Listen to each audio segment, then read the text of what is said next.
சொந்த வீடு இருக்கு, 50 லட்ச ரூபா கடன் இருக்கும்.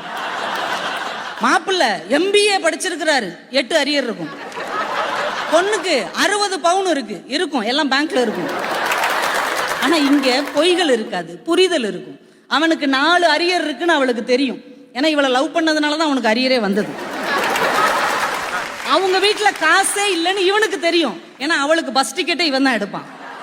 அப்ப 2 பேர் குடும்ப நிலைமை தெரியும், வாழ்க்கை முறை தெரியும். அப்ப எப்படி எதிர்காலத்தை பற்றி திட்டம் போடுவது என்பது இங்கேதான் சிறப்பானதாக இருக்குமே தவிர அங்கே ஒருபோதும் அமையவே அமையாதுங்க.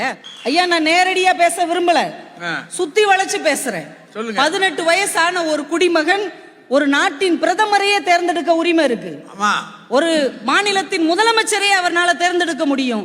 ஆனா தான் கூடவே வாழக்கூடிய வாழ்க்கை துணையை தேர்ந்தெடுக்க உரிமை இருக்கா இல்லையா? இருக்கா இல்லையாங்க? இருக்குல்ல. அப்ப தனக்கேற்ற வாழ்க்கையை அவன் தேர்ந்தெடுக்கிறதுல உங்களுக்கு என்ன பிரச்சனை?